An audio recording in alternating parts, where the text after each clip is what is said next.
Hola, bienvenidos sean todos nuevamente. Primera página, el medio más consultado por los cuadros directivos de las más grandes e importantes organizaciones del país. Ahora disponible para todos los participantes de Camacol. Podremos, por favor, nuevamente poner la imagen de primera página para que alcancen a escanear el código QR. Muy bien, de esta manera pueden acceder una semana a nuestro plan Dollar Trade sin ningún costo.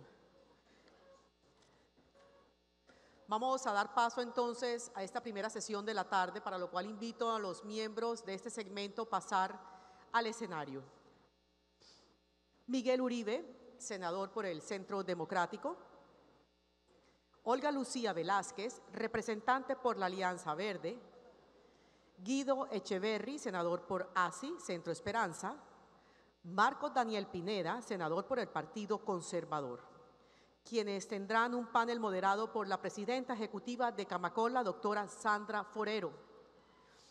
El tema de esta sesión es Ciudades de Calidad, una visión del desarrollo actual de las ciudades visto como un tema de vital importancia, pues su tratamiento, diseño y adecuación están relacionadas directamente con la calidad de vida, soportan el crecimiento económico, coadyuvan en el desarrollo social e inciden en la productividad, aspectos que exigen una mirada integral que permita apuntar a verdades y a verdaderas transformaciones que generan impacto a partir de una planificación que corresponda a los retos alineados con el bienestar. En Colombia se han hecho grandes esfuerzos en estas transformaciones. Sin embargo, se imponen nuevos retos y desafíos que respondan a las exigencias de los diferentes actores sociales en cuanto a cuál es la ruta crítica para lograr esas transformaciones. Doctora Sandra, adelante, todo suyo este auditorio y este segmento.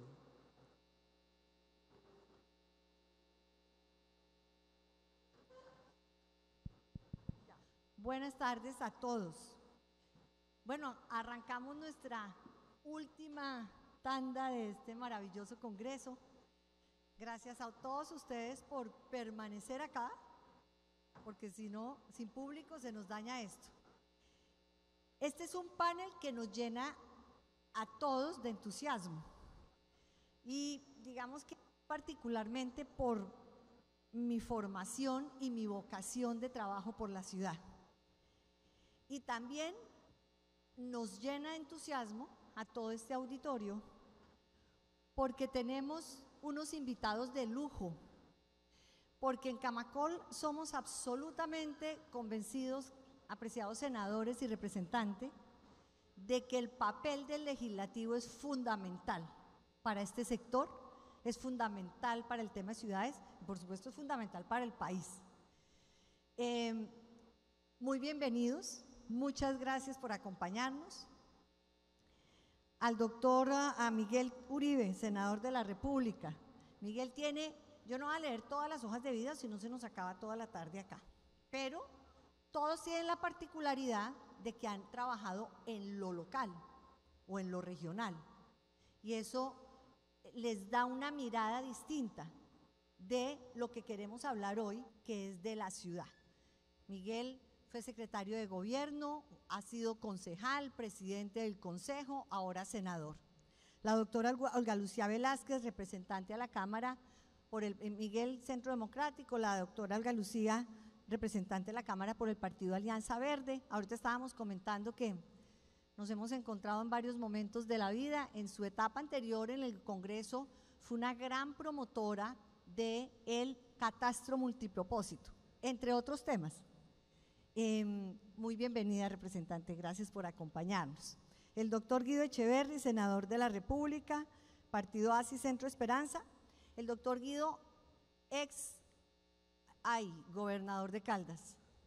Muy bienvenido, muchas gracias. Por acá hay varios amigos suyos que me decían, si viene Guido yo los saludo, pero seguramente no han llegado. Y el senador Marcos Daniel Pineda, del Partido Conservador. Senador, gracias por estar acá. Exalcalde de Montería, creo que dos veces. Entonces tiene absolutamente claro el tema de ciudad.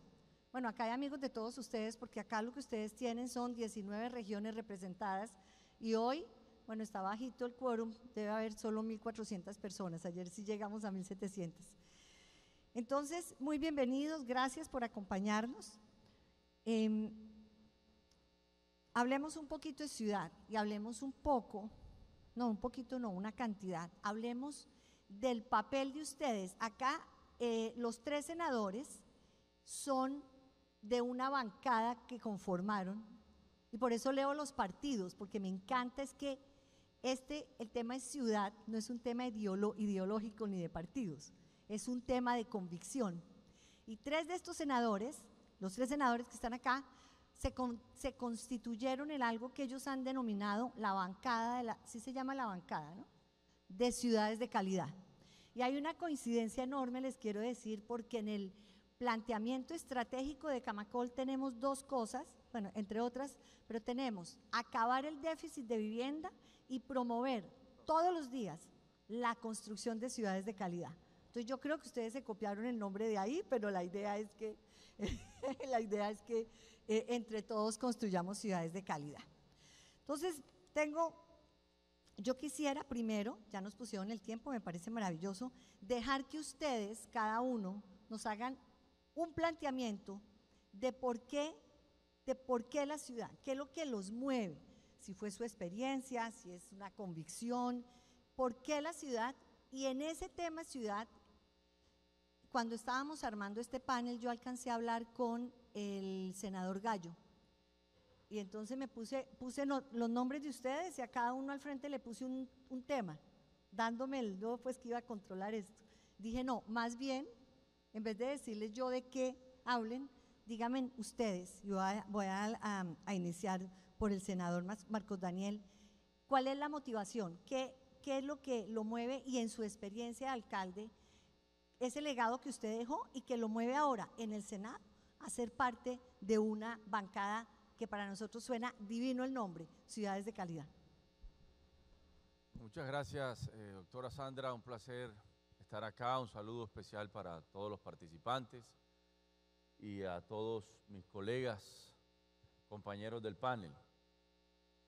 A ver, la bancada Ciudades de Calidad, donde estamos Miguel, Guido, el senador David Luna y el senador Juan Pablo Gallo y mi persona,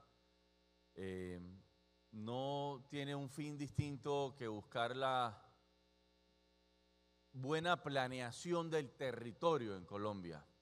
Y la buena planeación del territorio comienza en diseñar planes, políticas, programas, leyes que busquen la calidad de vida de los colombianos que hoy vivimos en las ciudades, que es la inmensa mayoría de colombianos.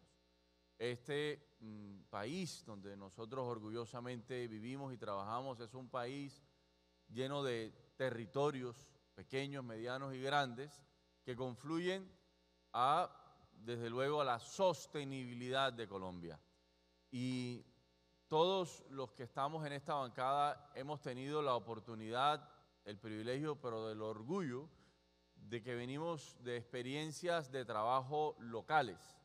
Todos hemos pasado por distintos cargos, alcaldes, gobernadores, secretarios de gobierno distritales, y quisimos unir conocimientos, experiencias, sin distingo de partidos políticos, sin distingo ni siquiera de pensar si estamos en la orilla del gobierno o en la otra orilla. Aquí lo que buscamos es diseñar proyectos de ley y hacer control político que propenda por el desarrollo y la planeación del territorio de nuestras ciudades en Colombia. Eso es nuestra gran motivación. Gracias, senador. Senador Guido, sigamos en este orden. Adelante. La respuesta que yo haría es bastante sencilla, fuera pues de lo que ya nos dijo muy claramente el doctor Marcos. Pues nosotros como congresistas representamos a la gente y la gente vive en las ciudades. Es conocida la cifra según la cual el 70% de la población del mundo hoy se asienta en las ciudades, en las zonas urbanas, y obviamente si hablamos de crecimiento, desarrollo, sostenibilidad, calidad de vida, tenemos que estudiar muy a fondo lo que sucede con las ciudades. Y en Colombia adicionalmente existe una gran anarquía en las relaciones entre el Estado central y las conglomeraciones o aglomeraciones urbanas. Hay dispersión de competencias, unas relaciones a veces demasiado difusas que se expresaron particularmente con el tema de la pandemia. Hay una serie de señalamientos de entidades territoriales que se sobreponen unas con otras. Hay descuido por explicitar normas que efectivamente regulen el comportamiento de las ciudades y la repartición del poder político, administrativo y económico entre el poder central y las ciudades. Y creo entonces que esos son argumentos suficientes para aceptar la invitación que a mí particularmente me hizo el senador David Luna de hacer parte de esta bancada de congresistas que pretende fundamentalmente trabajar en el tema de las ciudades desde el punto de vista de la perspectiva del Congreso, no solamente en materia legislativa, y ya hemos presentado 2 proyectos de ley, sino también en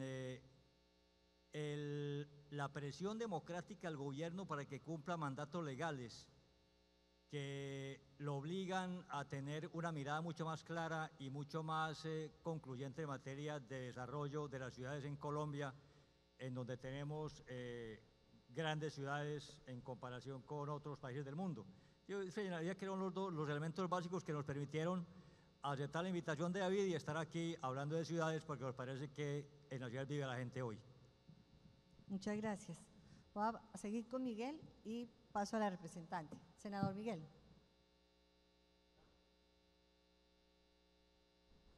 Gracias, Sandra. Un saludo muy especial. Entiendo que quieres que hagamos un planteamiento general.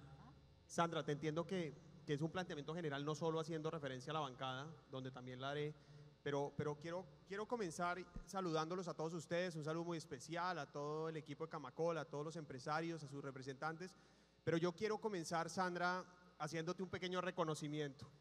Yo me sorprendí, evidentemente, con la noticia de que no vas a estar al frente de Camacol, pero yo quiero decir que conozco a Sandra hace 10 años cuando arranqué como concejal de Bogotá, y que Camacol ha sido siempre un apoyo fundamental a la pelea que hemos dado, y digo pelea o más bien iniciativa de construir una mejor ciudad en el caso de Bogotá. Y yo tengo que reconocer, Sandra, que tú has sido fundamental en ese proceso, que hoy, como lo dijeron aquí, lo dijo Juan Lozano y lo han dicho durante todos estos días, pues ha sido fundamental para la política de vivienda, pero particularmente ha sido una gran aliada. Nos has permitido tender puentes, nos has permitido trabajar juntos. Cuando yo era concejal en oposición al hoy presidente, cuando fui secretario de gobierno y por supuesto después y ahora como senador, hemos siempre permanecido, digamos, con una relación que nos ha permitido trabajar en pro de esta política de vivienda. Así que yo tengo que aprovechar esta oportunidad para decirte que te deseo lo mejor en lo que venga y que te felicito profundamente por lo que has hecho durante 12 años en Camacol. Y yo creo que se merece así unos minutos más de aplauso, pero bueno, para que no se nos acabe el tiempo. Pero verdad que muy sentido seguro el aplauso de todos los que están aquí y los que no llegaron. Bueno, yo quiero, Sandra pregunta por qué se enamora uno de las ciudades, por qué creamos una bancada de ciudades. Yo sí quisiera decir, yo fui concejal, fui presidente del consejo, tuve la oportunidad de ser el ponente del plan de ordenamiento territorial del hoy presidente, que afortunadamente no dejamos pasar en esa oportunidad y que arbitrariamente expidió y logramos que se tumbara.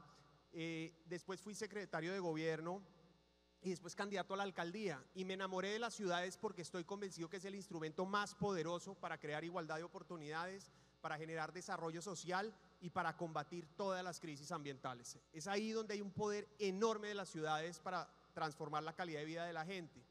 Y yo tengo que decir una cosa, eso no se podría hacer sin este sector, sin el sector vivienda, porque el sueño principal de los colombianos es tener vivienda propia, de cualquiera, del de menores ingresos y el de más altos. Entonces, por eso también me uní a esta iniciativa y le agradecí profundamente a estos colegas de diferentes partidos, tendiendo puentes, construyendo desde diferentes orillas, porque lo que nos importa es eso, es que haya mejores ciudades. Yo estoy convencido que si hay mejores ciudades en Colombia, pues Colombia será un mejor país, es un motor de desarrollo económico, es un motor de desarrollo social. Y quisiera hacer algunas reflexiones iniciales para después profundizar en otros temas que me parecen fundamentales. Lo primero, yo toda la mañana estuve oyendo aquí a los panelistas. Desafortunadamente no pude llegar ayer porque tuvimos reunión de ponentes de la reforma tributaria. Yo soy ponente de la reforma tributaria, ahora quisiera hacer algunos comentarios sobre eso. Pero llegué hoy y fue muy interesante escuchar a Albert, a la profesora de London School of Economics sobre Mi Casa Ya, a Burdett, a Ricky Burdett, y yo creo que es interesante plantear tres temas. El primero, necesitamos políticas de Estado, no políticas de gobierno. Ya lo decían aquí, y lo decía María del Pilar, Mi Casa Ya es un ejemplo, pero en general la política de vivienda debe ser una política de Estado a largo plazo. También lo dijo Albert y lo dijo Ricky de alguna manera. ¿Y por qué menciono eso? Porque yo creo que ahí hay un riesgo, y me perdonarán que lo plantee de esa manera, pero el riesgo fundamental es que aquí se persigan políticas exitosas porque no son de este gobierno. Yo creo que nosotros tenemos que hacer un llamado a que aquí no importa quién lo hizo, sino qué beneficio trae, y que evidentemente lo único que permite el desarrollo es planear a largo plazo. Lo segundo es la seguridad jurídica. Necesitamos seguridad jurídica en este país, y si uno le suma la reforma tributaria, impuestos, entonces el cambio permanente de esas normas, impuestos nacionales, impuestos locales que también en algunos sectores, en algunas regiones cambian permanentemente, y si uno eso le suma iniciativas de cargas urbanas, áreas mínimas de vivienda, etcétera, pues uno empieza a decir, ¿será que este es el lugar donde yo quiero invertir? Yo creo que nosotros también tenemos que recordar seguridad jurídica. ¿Y por qué es importante que estemos aquí congresistas? Porque es que el gobierno es el gobierno, pero el Congreso es el Congreso, y ojalá el Congreso, que ha sido fundamental desarrollando políticas de vivienda durante estos 17 años de Sandra en Camacol y durante toda la historia de este gremio, pues sea fundamental que nosotros nos paremos en la raya y logremos proteger la seguridad jurídica. Y lo tercero, nadie puede dudar los beneficios del sector de construcción en el país, lo que representa para la economía, para el empleo y para el bienestar social. ¿Por qué digo eso? Porque hay que proteger los incentivos. Yo sí creo que hay que darle incentivos a los sectores que generan desarrollo. Y hoy, no solo en la reforma tributaria dimos una pelea que, a propósito, tengo que decir, la ganamos, es de las que hemos ganado, logramos recuperar esos incentivos para desarrollar vivienda de interés social, pero por el otro lado, pues más adelante, si ustedes quieren, y eso fue en equipo con Sandra de una vez. Pero la verdad dimos esa pelea con el convencimiento absoluto que 177.000 viviendas, el país que más produce viviendas por habitante del mundo, eso es un honor, no del gobierno, de ustedes, de sus empleados, de sus colaboradores, de los colombianos que hacen un esfuerzo enorme para comprar una vivienda. Y hicimos ese esfuerzo para salvar eso, pero lo segundo es Mi Casa Ya. Y termino con esto, perdón, pero el presupuesto dejó por fuera Mi Casa Ya. Aquí nos lo está diciendo María del Pilar, y de 2 billones que se necesitan para este año, 2 billones dejaron 580 mil millones, 580 mil millones, y se necesitan 2 millones. Pero además me pasó una cosa, y termino con esta anécdota. Ayer me llegó una gente a la oficina triste porque fue habilitada para el subsidio, puso su ahorro, y hoy el gobierno no hizo la adición presupuestal. ¿Y qué pasa con esas personas? Que la constructora le dice, chao, me toca ya ir a vendérsela a otra persona, pierde su aporte, pierde su ahorro y nunca va a tener la vivienda. Entonces, ese es el tipo de peleas que hay que dar, y el Congreso debe estar para eso.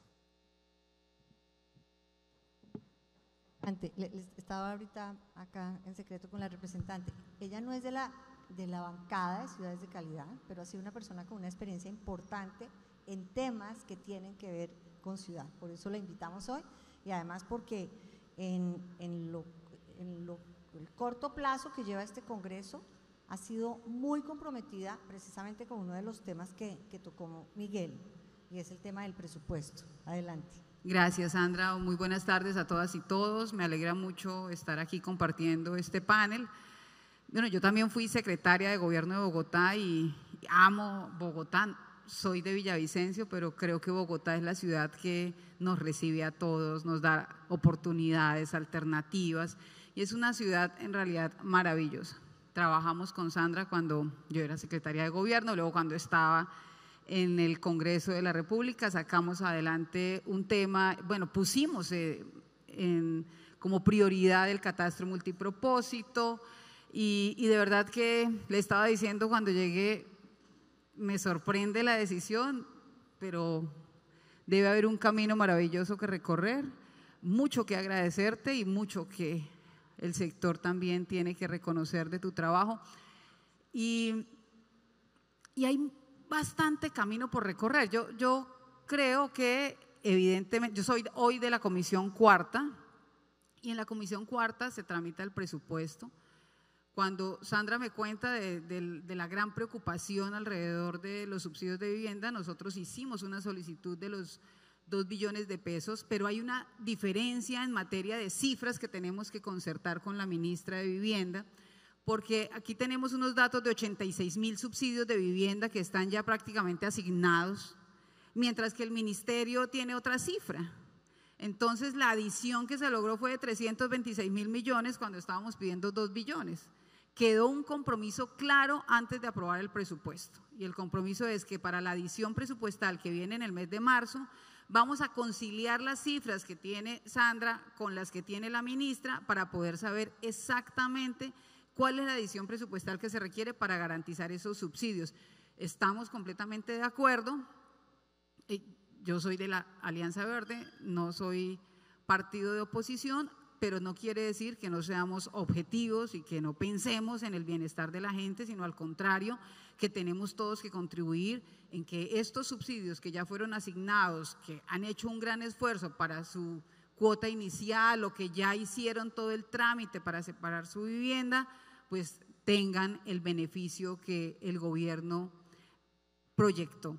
Entonces hay un compromiso que en la adición presupuestal del mes de marzo tenemos que hacer un trabajo de cotejar los datos, como les digo, los 86.000 subsidios no coinciden con lo que tiene el ministerio y tenemos que tener un solo dato para la adición presupuestal, es decir que ahí estamos trabajando, están las proposiciones, las constancias, todo el trabajo que se hizo alrededor de conseguir los 2 billones de pesos para Mi Casa Ya. Y en eso estamos, pero ahí va el proceso, 326.000, y uno dice frente a 2 billones no es nada, pero es decir, empezamos a dejar la inquietud y quedó el compromiso para el mes de marzo. Lo segundo, decirles que yo creo que lo que nos ha pasado a nosotros como país es que no hemos hecho planeación y para mí planeación es pensar seriamente en el futuro independiente del ejercicio político o del partido político. Aquí nosotros lo que hacemos es planear de acuerdo al partido político y eso es completamente un error. Yo, por ejemplo, estoy trabajando hoy en una nueva ley de ordenamiento territorial porque creo que la ley 1454 del 2011 que establece una serie de estructuras como la asociaciones territoriales, entonces está la asociación de municipios, la asociación de departamentos, están regiones administrativas especiales, regiones administrativas estratégicas, regiones administrativas de planificación, hay áreas metropolitanas, hay región metropolitana, hay provincias administrativas y de planificación, es decir, hay una serie de esquemas asociativos que uno dice, bueno, entonces ¿cuál es la escala de planificación que tenemos que tener? Yo creo que hoy esa es la gran pregunta que debemos hacernos todos. ¿Cuál es la escala de planificación que debe tener el país? ¿Es el municipio? ¿Es armar regiones? ¿Qué tipo de regiones tenemos que armar? Hoy, por ejemplo, el presidente está hablando de 52 regiones. Y yo digo, ¿son 52 regiones? Vamos, ¿cuál es esa unidad? ¿Esas regiones son para hacer el plan de desarrollo o esas regiones son para planificación? Necesitamos tener una verdadera unidad de medida, un centro para planificar. ¿Por qué es necesario esto? Y les digo, si nosotros no tenemos regiones autonómicas, que es como mi sueño de la planificación, pues no vamos a tener un verdadero desarrollo. Hay un grave problema hoy que tenemos. Yo pues, después de haber salido de la Cámara en el 2014, fui alta consejera de la región metropolitana Bogotá-Cundinamarca. Quiero contarles que haber hecho esa construcción de la región, la ley orgánica que hoy está en un proceso de consolidación de la región metropolitana, me hizo dar cuenta que definitivamente si nosotros no planificamos como región temas tan importantes como la movilidad o el agua, pues no vamos a tener futuro sostenible.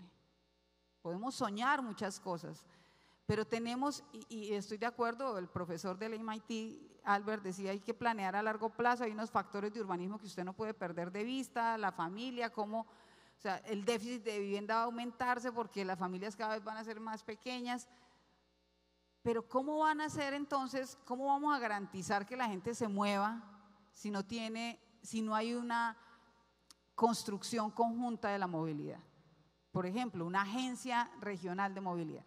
Y cuando uno piensa en movilidad, no es pensar en el transporte masivo, no, es pensar en movilidad, es pensar en el transporte público, en el transporte privado, en el transporte de carga, en el transporte masivo, unir el transporte masivo, porque a la gente no le importa en qué tipo de transporte, es que claramente yo esté cómoda, que llegue a tiempo, que para mí sea transparente, sino que yo pueda utilizar el que desee y que me lleve a donde cómodamente y rápido.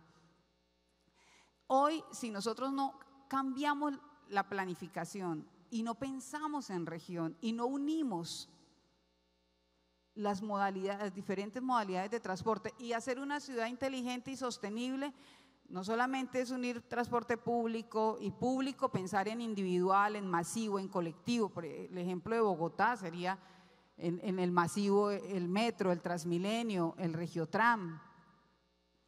Pensar en el transporte de carga y las plataformas logísticas que deben estar a las afueras de la ciudad. Pensar también en los cables y en la infraestructura que se necesita para que ese transporte se desplace. O sea, si nosotros no tenemos un concepto real de esa unidad de medida de desarrollo, que en mi caso creo que debe ser regional y por eso debemos de reorganizar esa ley de ordenamiento territorial, no podríamos tener una mejor calidad de vida, porque hoy gran parte de la vida de una persona en una ciudad capital se le va en un transporte público. Fácilmente, por ejemplo, en Bogotá, una persona puede estar 6 horas de su día en un transporte público y eso es completamente inhumano. Entonces, nada, son muchas las cosas que uno podría hablar de la ciudad y de cómo mejorar, pero para que les quede la inquietud, una nueva ley de ordenamiento territorial es el punto de partida de planificar, pero además de planificar a largo plazo, independiente de quién sea el nuevo presidente, el nuevo alcalde, el nuevo gobernador. Si nosotros no asumimos una responsabilidad autónoma de la planificación a largo plazo, es muy difícil lograrla. Representante, muchas gracias. Quedan muchas reflexiones por hacer, pero prefiero guardármelas como para el final, porque además acá hay una coincidencia de algo que decía el senador Guido y era esa, usted usó la palabra anarquía de competencias que hay entre lo nacional y lo local, que a nosotros, a este auditorio, le enreda enormemente la vida. No hay nada peor que tener que pasar de un municipio a otro cambiando de trámites como si estuviéramos hablando de un país a otro, o no hay nada peor cuando el alcalde dice una cosa, usted que fue alcalde, y el gobierno nacional dice otra, o viceversa. En esa medida, senador Guido, en su nuevo ejercicio como senador, esos elementos que usted, estando en la gobernación, decía, cuando yo llegue a ser senador, o yo debería proponer una ley que incorpore estos elementos que me permita no atacar, o sí atacar, disminuir o blindarnos de esa anarquía de competencias que hay, y me gustaría que ahí incorpore un poco el tema de las corporaciones autónomas ambientales. Una reflexión sobre eso, porque lo ideal es hoy en el panel es que podamos sacar unas conclusiones y que ustedes, por supuesto nosotros nunca les vamos a poner tareas, pero sí como representados por ustedes, poder decir qué bueno si se llevan algunas iniciativas que produzcan o tengan algún producto en el legislativo. Esos elementos que usted diría, esto deberíamos ajustarlo. Bueno, yo estoy muy en sintonía con lo que planteaba la representante Gloria en el sentido de que Colombia requiere ajustar su ordenamiento territorial. Un ordenamiento que ordenó la Constitución del año 1991, que le dijo al Congreso que debería ser o aprobar una ley de ordenamiento territorial nuevo para Colombia. El Congreso, después de 24 intentos, logró aprobar la Ley 1454, una ley muy tímida, que apenas le dio unos retoques al ordenamiento y que no fue más allá para efectos de cumplir el principio consagrado en el preámbulo de la Constitución de que Colombia es un Estado descentralizado con autonomía de las entidades territoriales. Esa autonomía no existe, es más, esa autonomía se ha ido debilitando con el paso del tiempo y obviamente hoy tanto los departamentos y los municipios, que son entidades territoriales subnacionales, han perdido no solamente autonomía, competencia, sino recursos. Cuando se expide la norma del 91 del Sistema General de Participaciones, le correspondía a municipios y departamentos del 51%, y hoy apenas llegamos al 26%. Y el presupuesto que aprobamos esta semana tiene un enorme sesgo centralista, porque quien haga un análisis cercano a lo que pasó con ese proyecto entenderá que las entidades territoriales pierden recursos desde el punto de vista de apropiaciones específicas para los territorios, y la gran mayoría de partidas globales se concentran en el gobierno central, que tendrá por lo tanto mayor capacidad de maniobra para efectos de someter o sojuzgar o planificar o decidir qué hacen los territorios, debilitando enormemente esa autonomía que ya de por sí está muy debilitada, y por lo tanto le profundiza en ese presupuesto el irritante centralismo que es muy nocivo para Colombia. Y esta ley de ordenamiento no implicó una definición de claras competencias entre municipios y departamentos y nación, y al contrario creó circunstancias de mucha confusión. Creo, como preguntaba Sandra, que lo que realizan las corporaciones regionales autónomas expresa muy bien esa zona gris en que se desenvuelven las políticas ambientales en el país. Solamente 6 de las 32 capitales de Colombia tienen autoridad ambiental, y eso nomás habla de la debilidad de las ciudades para efectos de ejercer competencias en torno a un tema tan delicado como el tema ambiental, hoy en día viviendo como estamos el cambio climático y las enormes dificultades derivadas de esta circunstancia. Es decir, el Congreso tiene mucho por hacer y el gobierno también. Normas recientes, por ejemplo, la ley 1962 del 19 le entregó a Planeación Nacional la obligación de integrar, por ejemplo, una comisión de descentralización que en cierto tiempo le entregara al Congreso un proyecto de ley sobre nuevas competencias, y el tiempo concluyó y no ha cumplido su misión.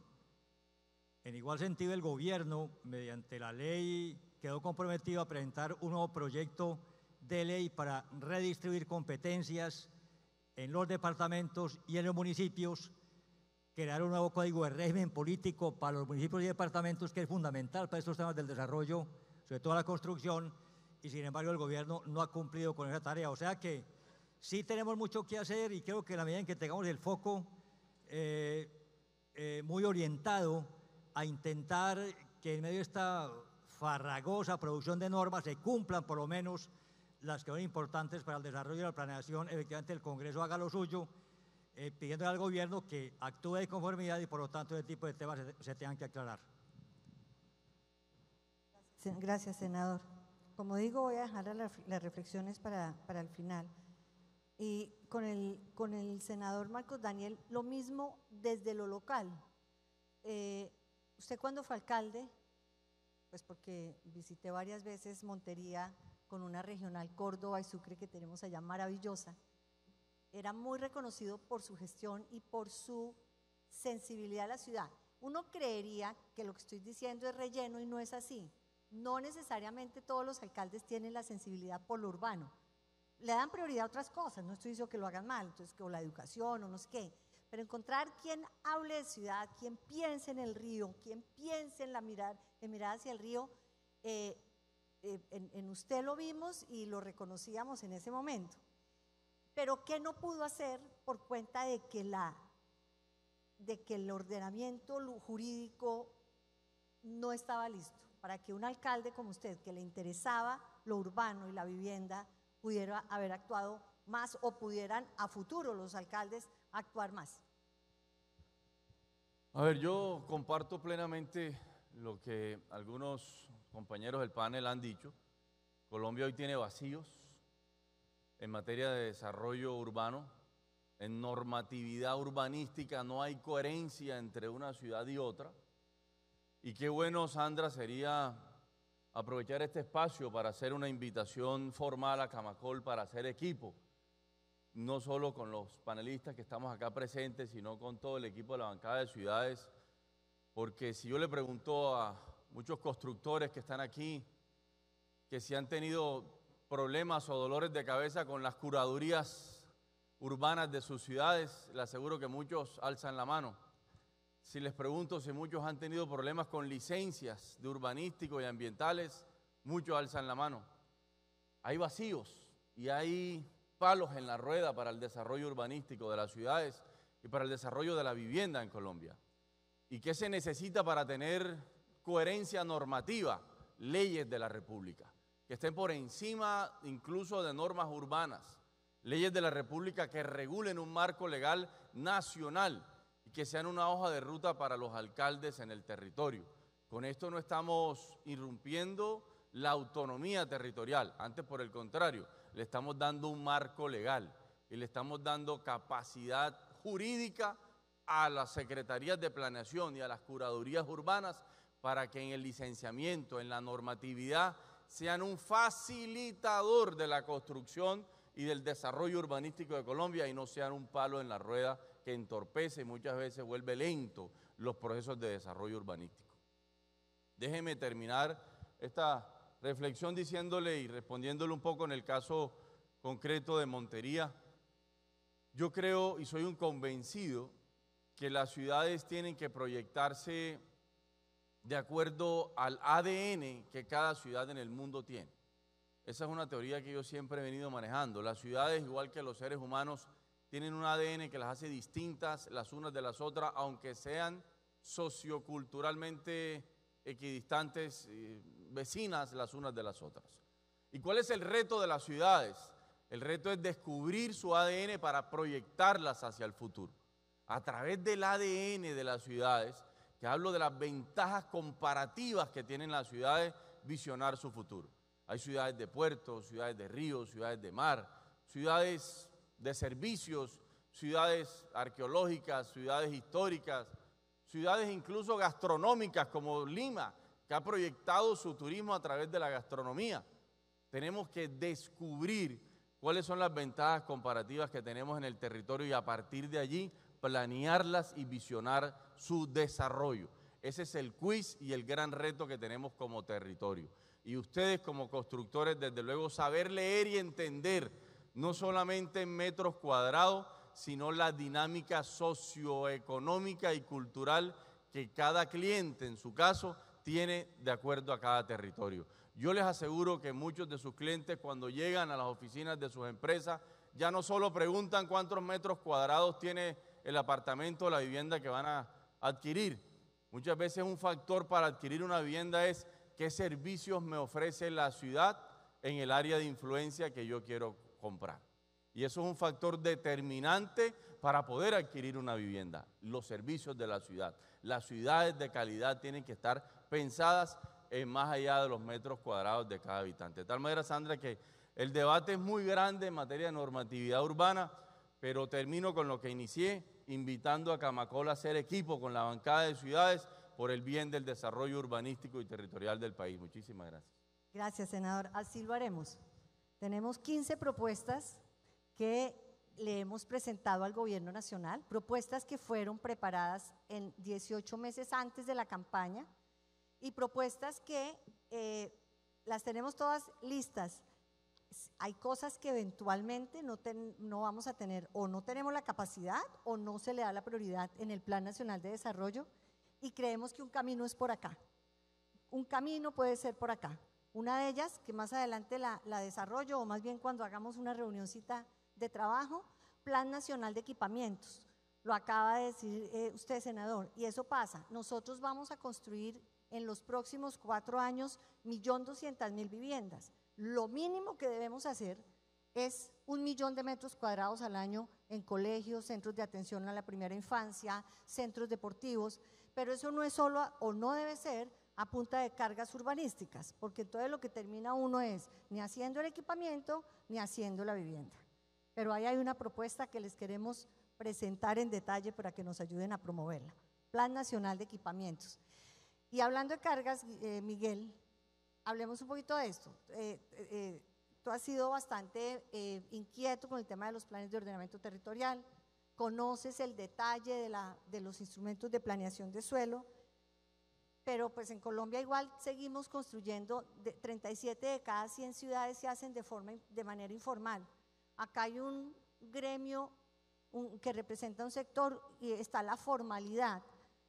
Hay algo, sabemos que por ejemplo el tema de competencias se vuelve una talanquera para construir oportunamente. Sabemos que el tema de la institucionalidad ambiental, y aquí quiero hacer una aclaración, aprovechando que están estos congresistas amigos, el problema, la situación de este sector, de estos empresarios, el problema no es el medio ambiente, ellos son los que más velan por la protección del medio ambiente. El problema es la maraña de trámites ambientales sin términos, sin institucionalidad, con unas corporaciones que enredan la pita, y ahí hay mucho para hacer. Miguel, los elementos que yo no sé necesariamente si son de ley o de control político, porque leyes en eso ya hay suficientes, pero si tienes una idea de eso, para que esa gestión de suelo se haga oportunamente, o si no, no vamos a lograr ganarle la carrera a la informalidad. Sí, yo lo primero que diría es que el primer obstáculo para todo lo que tú estás planteando es la planeación con fines ideológicos. Es decir, el mayor obstáculo que tiene la vivienda formal en Colombia y la planeación de ciudades es la ideología, es tomar decisiones con base en ideología y no con base en evidencia, no con base en técnica. Y tengo que decir, pues Sandra lo plantea como que soy inquieto con los planes de ordenamiento. Fui ponente del de Petro, fui promotor evidentemente el de Peñalosa, por llamarlo de alguna manera, y estoy demandando el de Claudia López. Y tengo que decir que lo hago con todo el convencimiento, porque lo que hoy Bogotá está viviendo es precisamente ordenamiento con ideología, no con técnica. Y aprovecho para saludar especialmente al alcalde de Bucaramanga, un saludo especial. Alcalde, bienvenido a su gremio. Y entonces, ¿por qué menciono eso? Hoy nos hicieron las proyecciones, Albert Saiz nos hizo las proyecciones de las viviendas que se necesitan. Bogotá necesita en los próximos 12 años 1.2 millones de viviendas, porque tiene dos criterios. La densidad, es decir, tiene el criterio de cuánta gente va a llegar, pero también de cada vez somos menos por hogar, como lo plantearon esta mañana. Y eso lo dice el DANE, lo dice la Secretaría de Planeación. El plan de ordenamiento territorial de Claudia López actual, el decreto 555, establece que en Bogotá se debe habilitar suelo para 500.000 viviendas, es decir, deja 600.000, alrededor de 600.000 por fuera. Y la inmensa mayoría lo hace por renovación, no por desarrollo. Aquí también nos lo dijeron esta mañana, cómo es de difícil hacer vivienda de renovación, y no en Colombia, en el mundo entero. Y eso tiene un problema gigante, y es que por un lado se dispara la informalidad, y por el otro vamos entonces, en vez de tener un desarrollo urbano con la densidad apropiada, con el transporte público, con los equipamientos necesarios, vamos a tener en la sabana lo que llamó aquí Ricky Burdett, un sprawl, la huella de la ciudad va a crecer enormemente, porque esa gente va a llegar. Y la gente no llega es decir, la gente llega ¿por qué? Porque hay oportunidades, porque eso es economía urbana número uno. Entonces, esa es una de las razones por las que yo estoy demandando ese POT. Entonces, tiene mucho que ver con lo que estás diciendo de cómo habilitar el suelo para la construcción. Nosotros dejamos Lagos de Torca, Ciudad Río, la propuesta de hacer realmente la Vanderhamen con el desarrollo que requiere, Operación USME, etcétera, etcétera, y pues aquí estamos viendo que mucho de eso no va a pasar. Los segundos son equipamientos, y esto también tiene que ver el POT de Bogotá, y lo uso como ejemplo para el resto del país.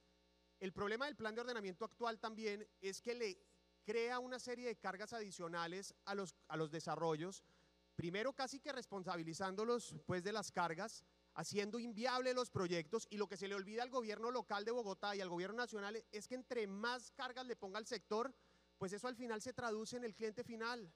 Y eso va a llevar, si siguen apretando, a que haya menos vivienda de interés social, o tienen que buscar esquemas como aumentar el límite, por ejemplo, el límite de la vivienda tendrá que ser más, de la BIS y la VIP tendrá que ser más, o por el otro lado, pues tendrán que buscar otras alternativas que probablemente no van a lograr por la vía de estatizar la vivienda, y hoy también vimos las diferentes proyecciones entre vivienda gratis y Mi Casa Ya. Pero lo de la carga es fundamental, y es el gobierno tiene que asumir la responsabilidad y no puede pretender que los constructores lo hagan. Entonces, lo de las cargas también te respondería que uno tiene que establecer unas cargas que sean apropiadas, justas, posibles, porque al final el problema, vuelvo, repito, es el costo o la inviabilidad del proyecto o el costo final para el usuario.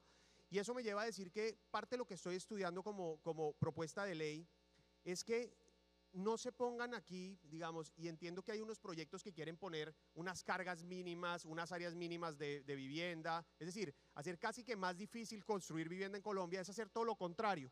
Y es que esa discrecionalidad que tienen los alcaldes también empezar a moderar y a decir cuáles son los criterios para esa carga, porque al final, si no, va a ser imposible cumplir estas metas. Entonces serían esas dos cosas. La planeación con ideología, pues finalmente le pega a esas dos cosas, y mi contrapropuesta será: habilitemos el suelo necesario que hoy hay a la densidad correcta, con las posibilidades que todavía tenemos, porque el tiempo se pierde, la ventana de oportunidad se pierde, y por el otro lado, pues evidentemente las cargas urbanas, sí, pero hasta un punto en donde haga sostenible el proyecto para el constructor y para el usuario final. Gracias, senador. Pues de hecho la ley lo que dice es reparto equitativo de cargas y beneficios. Entonces, ahí el equitativo es el que hay veces embolata. Y el senador Miguel tocó un tema de un proyecto de ley, le estaba diciendo a la representante si hablamos un poquito de eso, un proyecto de ley que en este momento cursa trámite en la Comisión Séptima de Cámara, y la representante Olga Lucía es del grupo de autores del proyecto de ley. Y entonces quisiera, no puedo desaprovechar a la representante acá para que nos cuente un poco las motivaciones de ese proyecto de ley y desde hoy arrancar un diálogo sobre ese proyecto de ley, porque estamos listos para aportar. Sí, bien. Aquí solamente para decirle a Miguel, claramente la planeación no se hace con ideología, pero sí con propósito. Y en general no se ha hecho planeación con propósito en el país. Y cuando se está en la administración, claramente se defiende la administración. Cuando no se está en la administración, pues se tiene otra mirada de lo que hace la administración, que no está ni bien ni mal. Lo que debería hacer es planearse con propósito a largo plazo. ¿Pensando en qué? Pues en el beneficio de todos. Yo no creo, mejor, creo que parte de lo que nos ha hecho daño como país es ideologizar los discursos y quedarnos en el discurso sin hacer. A Colombia le falta mucha acción, mucho el hacer. Y Bogotá, por ejemplo, ha sido víctima de la ideología. Bogotá va para adelante, va para atrás, para adelante y para atrás, y no avanza.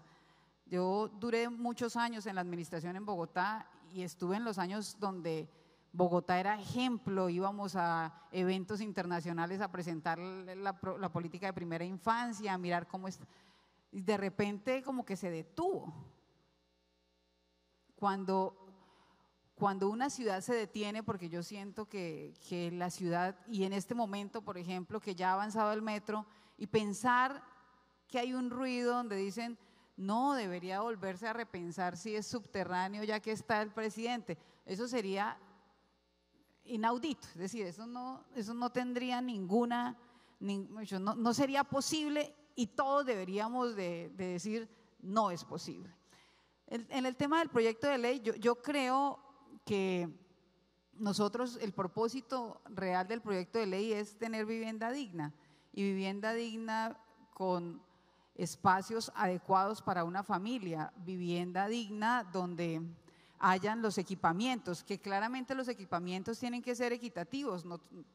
Si yo hago una urbanización, no quiere decir que a mí me toca hacer el colegio, el hospital, las vías, poner el acueducto, como ha pasado en algunos desarrollos. Para poder hacer el edificio me toca hacer todo el tema de acueducto y alcantarillado y simplemente pedir y entregar el informe, el estudio técnico a la empresa de acueducto para yo poder hacer mi obra. No, aquí debe haber, pero por eso es importante hacer un trabajo en equipo. Yo le decía a Sandra, miren, vamos a sentarnos a pensar en el bienestar de lo que queremos. Y solamente les dejo esta inquietud frente al tema del proyecto de ley. ¿Por qué un proyecto de ley que pretende mínimos de bienestar? Hoy tenemos un grave problema de salud mental. Y ese grave problema de salud mental yo lo describo hoy antes del COVID y después del COVID. Ustedes no se imaginan la tragedia, pues a mí me ha tocado demasiado que hoy en un país como el nuestro, niños de 6 años se estén suicidando. Quiero contarles un dato que entre enero y agosto del 2021 en Colombia se suicidaron 73 niños y niñas menores de 14 años. Y entre enero y agosto del 2022, 83. Y de esos 83, 2 de 6 años. Y uno dice, bueno, ¿qué sociedad, en qué sociedad estamos donde niños de 6 años se quitan la vida? ¿Qué familias estamos consolidando? ¿Qué principios, qué valores, qué estamos aprendiendo? ¿Cuál es el valor?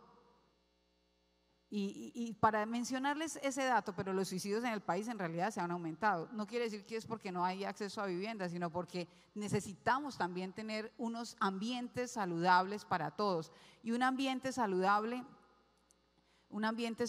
empieza por casa. Hoy tenemos un gran reto como sociedad y es tener hogares protectores. Cuando uno mira las cifras dramáticas de lo que está pasando en materia de salud mental, lo que piensa inmediatamente es cómo ayudamos para que el entorno, y parte del entorno es su vivienda, pues sea adecuado para tener una adecuada salud mental y un mejoramiento en su calidad de vida. Cuando uno establece mínimos, bueno, hay que mirar si hay que poner un mínimo o no hay que poner un mínimo. Yo creo que sí hay que poner un mínimo simplemente por ir a visitar muchas viviendas. Y el esfuerzo que hace una familia y la pandemia, yo creo que el valor de una vivienda en la pandemia recobró más sentido que en cualquier otro momento. Cuando 6 personas están en 36 metros cuadrados, dígame, ¿sí? Y 24 horas del día, pues es un poco pensar cómo debo yo desarrollar mi vida en mi casa, si tuviera otro momento que estar encerrada, qué amenidades tengo que dar, pero además con la posibilidad de generar seguridad dentro de la misma vivienda para las personas de la familia. Suena algo raro, uno diría, pero si la familia es completamente protectora, pues hay familias que no son tan protectoras y que necesitamos darle herramientas, como una puerta en el baño, para poder proteger a los miembros de la familia. Entonces, nada, el proyecto ya tiene ponencias, la radicaron hace 2 días, igual estamos pero básicamente son un límite de metros cuadrados, un porcentaje en proyectos de desarrollo de vivienda de interés social y vivienda de interés prioritario, y que podamos mirar el tema de los equipamientos. Son 3 componentes básicos del proyecto. Gracias, representante. Voy a dejarlos hacer una reflexión final de 1 minuto de lo que ustedes dirían. Miren, como decía la representante, para pasar a la acción, definitivamente el camino es este. Ayer estuvo aquí David Luna, porque pues, por problemas de horario, y estuvo en un panel bien interesante del tema de transformación digital y el tema de conectividad, que es parte también de lo que nos ocupa en el tema de ciudades. Pero quisiera solo en 1 minuto que nos dijeran a este auditorio, ¿qué esperarían de nosotros para avanzar en ganarle la carrera a la informalidad? Cada uno en su papel actual y, insisto, en su papel, la experiencia de haber sido alcalde y gobernador. Desde acá, el senador Marcos Daniel nos dice, trabajemos con Camacol, pónganos la tarea y nosotros se la hacemos. Digan, Sandra, pónganse ustedes a hacer este tema, que lo vamos a avanzar en esta legislatura o en algún momento, sobre todo pensando en que tenemos que dejar de hacer 37 de cada 100 viviendas de manera informal, por esos hogares colombianos. A ver, déjeme hacer una reflexión en algo que se vuelve un reto para muchas ciudades, y no solamente desde el sector público, sino desde el sector privado, que son los temas de renovación urbanística para construir vivienda y equipamiento. Hoy creo que es un reto de país.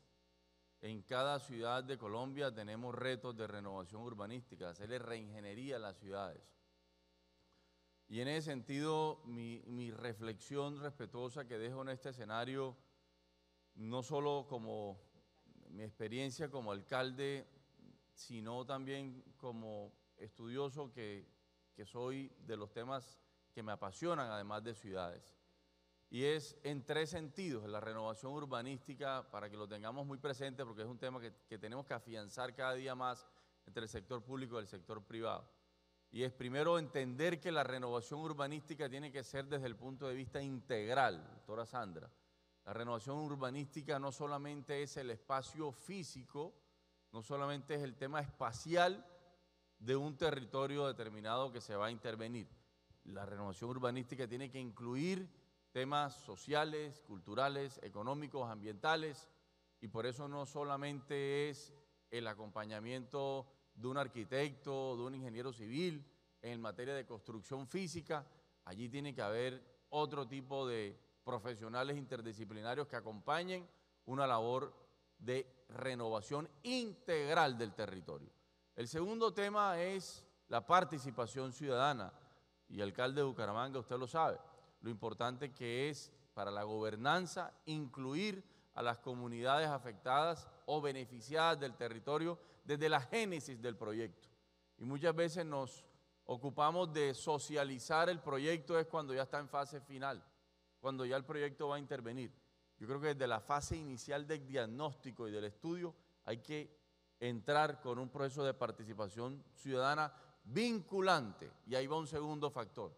Y el tercero y último, ya con este termino, lo hablábamos ahora, y es un tema de apropiación del territorio, es un tema de conexión del territorio, que los proyectos que vayamos a construir, públicos o privados, tengan sostenibilidad en el tiempo y que la gente realmente lo sienta como de ellos y las ciudades lo necesiten.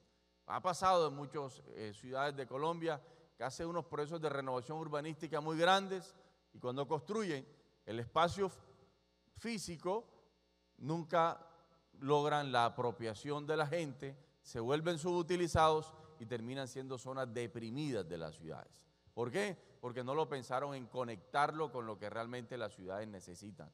El caso de donde estamos, el Malecón del Río, claramente es un espacio que se apropió la ciudad de él. Déjeme darle el ejemplo con orgullo que hicimos en Montería de la Ronda del Sinú, en la ribera del río.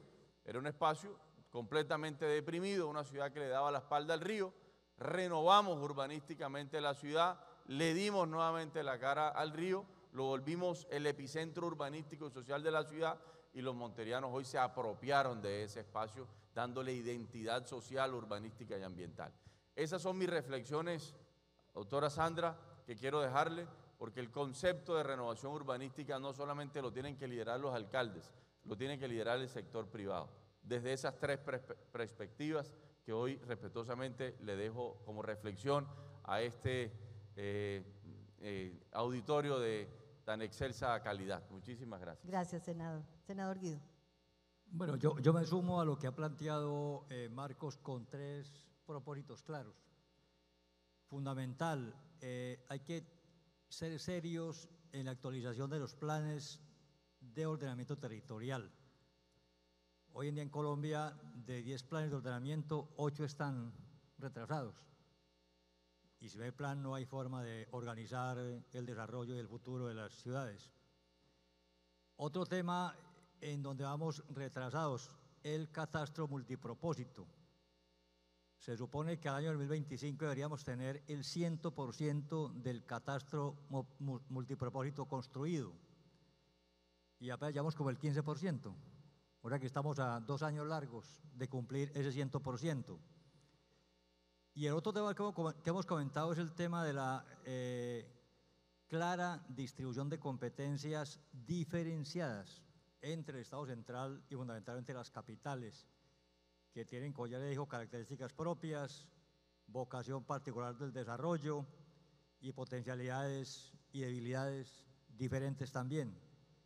Creo que hay una tarea por realizar, los mandatos están dados por la ley y hace falta es poner en acción los instrumentos jurídicos para que efectivamente logremos concretar esa clara definición de competencias. Muchas gracias. Voy a arrancar por este lado. Representante Olga Lucía, ese último minuto. No, muchos temas vamos a trabajar en conjunto y yo pues propongo que organicemos. Nosotros hemos venido haciendo un trabajo, como mencioné, para establecer regiones autonómicas y cambiar la ley de ordenamiento territorial que tenemos en el país, que le demos un sentido distinto a la planeación y a la planificación y que podamos pues escucharnos mutuamente y poder salir con un proyecto de ley. De hecho, ahora en el mes de noviembre, el 3 de noviembre, tenemos un foro donde vamos a recoger pues las primeras reacciones a nuestra propuesta, entonces pues que lo podamos hacer conjunto. Eso tiene que ver también con lo que menciona el senador Guido, y es que definamos cuáles son las competencias del gobierno nacional, las competencias de los gobiernos locales, y que haya una verdadera autonomía. Yo creo que lo más atrasado que hoy tiene el desarrollo territorial es que no hay autonomía territorial real. Aquí sigue habiendo un Estado centralista, donde las directrices vienen en las leyes, envían funciones de parte de los ministerios.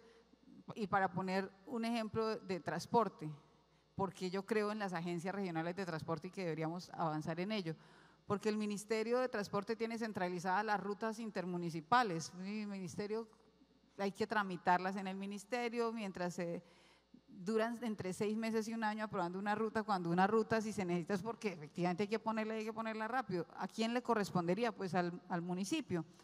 Entonces, esa lógica tiene que quedar plasmada de cuáles son las competencias reales en un país donde creen la autonomía y descentralización del gobierno central y de los gobiernos locales. Entonces ahí hay mucho trabajo. El otro tema es el de propiedad horizontal. Yo creé una comisión accidental permanente de propiedad horizontal en la Cámara, ya está funcionando, tenemos 10 mesas de trabajo, hay mucho que hacer, hay un proyecto de ley ya que está en tránsito de la reforma a la ley 675, tenemos ahí también otro escenario y finalmente pues el proyecto de ley que tenemos en curso en la Comisión Séptima y cuenta con nosotros. Yo creo que estamos dispuestos a trabajar en equipo, estamos dispuestos a escucharnos, pero sobre todo a que entre todos podamos pensar en los demás también, ¿no? Y que el desarrollo, evidentemente hay un déficit de vivienda, evidentemente hay muchas carencias, pero también que no se nos olvide que en medio de todos esos déficits también hay un déficit de construcción de ciudadanía que hoy nos tiene en graves dificultades de convivencia en el país.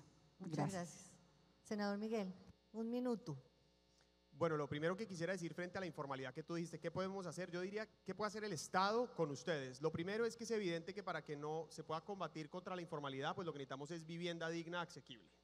Y eso se consigue o con la habilitación del suelo y manteniendo los incentivos hoy, que han tenido un desarrollo fenomenal, exitoso, como Mi Casa Ya, por ejemplo, subsidios a la oferta y subsidios a la demanda, y por supuesto con las mejoras que sean necesarias y que ojalá este gobierno hiciera sobre lo que ha pasado. Eso daría vivienda formal asequible.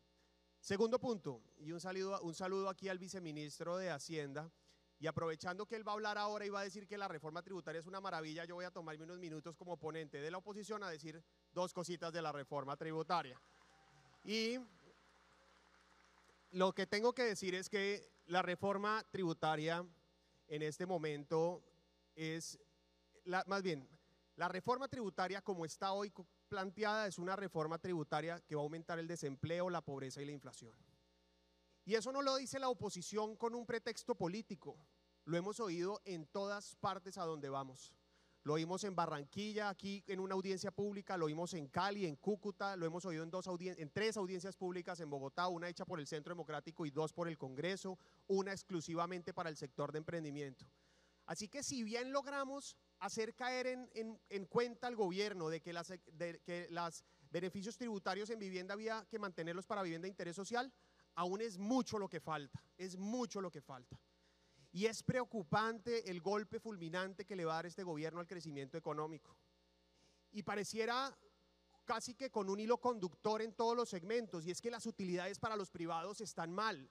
Y confunden beneficios tributarios con beneficios para los ricos. Y creen de una manera ideológica que hacer plata está mal. Cuando además la pobreza, ojo a este dato, la superación de la pobreza en Colombia entre el año 2003 y 2017 se explica en un 72% gracias al crecimiento económico. Es que crecimiento económico no es más plata para los ricos, es más oportunidades, más empleo y la posibilidad de tener un ecosistema de emprender, de hacer una empresa sólida. Muchos de ustedes se han beneficiado precisamente de esos últimos años en donde les han permitido prosperar. Esta reforma tributaria hace todo lo contrario y asfixia a todo el mundo. Entonces, como me hubiera encantado tener un panel con el viceministro para hacer ese debate aquí, lo que sí les puedo decir es que una cosa es lo que dice el gobierno y otra cosa es la que ustedes saben que va a pasar. Una cosa es lo que ellos dicen y otra la que ustedes han hecho empresa, conocen lo que es difícil emprender y crear un empleo. Y termino con esto. Yo lo que les quiero decir es que incertidumbre y desconfianza hay. Mire, yo entraba aquí y me encuentro ahora después del almuerzo con personas y antes cuando llegué esta mañana me decían, ¿qué vamos a hacer? La pregunta de todos los colombianos que se acercan a hablar es, ¿qué vamos a hacer? ¿Qué esperar? Hay incertidumbre y desconfianza. No solo la reforma tributaria contribuye a esa desconfianza y esa incertidumbre, sino lo que uno ve por donde sea en este gobierno, así lo hace. Pero yo termino con esta frase. Primero, cuando yo vengo a estos congresos y particularmente a este, entiendo que Colombia no es un gobierno ni un político, Colombia son ustedes y somos los colombianos. Y que no depende del gobierno y del político si nos va bien o no, depende también de nosotros. Y yo lo que les quiero decir es que hoy me voy con motivación de decir que no estamos solos en el Congreso, seremos la minoría, pero vamos a dar la pelea. Y decirles a ustedes que tampoco están solos y cuentan con nosotros para seguir dando la pelea, no para destruir, sino para construir un mejor país. Gracias. Gracias, senador. Bueno, me quedan 2 minutos de conclusiones. Les agradezco, apreciados senadores y representantes, venir hasta aquí a pesar de la agenda que tienen ustedes, pensar en ciudades. Maravilloso lo de la ley de ordenamiento, representante, vamos a estar ahí trabajando con ustedes. Este gremio eso es lo que hace, presentar propuestas. Y ojalá miren el tema de competencias al interior de esta ley de ordenamiento. Es que se nos acabó el tiempo y tengo al vice acá y le quiero dar un gran saludo muy especial al vice. No me puedo ir sin decirle a Miguel que a mí me pasaba lo mismo cuando el presidente Duque, que me decían, ¿y qué vamos a hacer? Si esperábamos algo mejor de este tipo y miren lo que nos salió. Entonces, bueno, yo creo que hay que darle tiempo al tiempo. Bueno, ya que esto se volvió así, déjame decir una cosa, una moción de réplica rápido. Ve, Sandra, una cosa, un comentario, juro que un comentario. Yo lo único que quiero decir es que hasta Olga Lucía va a extrañar al presidente Duque pronto. Vamos a avanzar. Yo creo que hay 3 conclusiones importantes. Esa ley de ordenamiento podría ser un elemento de la transversalidad que nos ayuden a algunos elementos que nos permiten avanzar en la formalidad. En la ley de vivienda, representante, nosotros ya enviamos nuestras consideraciones, pero nos encantaría tener una mesa de trabajo porque compartimos el objetivo de la necesidad de pensar en que va a habitar la vivienda, pero eso para nosotros no es nuevo. Siempre este auditorio ha pensado en para quién construye. Tal vez usted dice que cree que es un área mínima, nosotros creemos que no, pero eso se construye hablando. Entonces, le pido la reunión y vamos a trabajar. En el tema, y hay una cosa para que ustedes lo piensen, el tema de las corporaciones ambientales. Ustedes pueden hacer mucho en ese tema y seguramente es una tarea, nosotros la tenemos analizada y sería ideal que la pudiéramos trabajar. Yo les agradezco enormemente. Estamos cumpliendo 65 años en este gremio. Es el Congreso del Reencuentro y para nosotros realmente realza este escenario, contar con legisladores, contar con congresistas como ustedes que piensan en la ciudad y que piensan en la vivienda. Y un último comentario, representante, porque quiero darle un saludo muy especial al vice. En esa ley de adición, no se olvide de Mi Casa Ya. Las cifras están concertadas y sí necesitamos 82.000 subsidios para el año entrante mínimo. Y no lo necesitamos nosotros, sino los compradores de vivienda. Muchas gracias.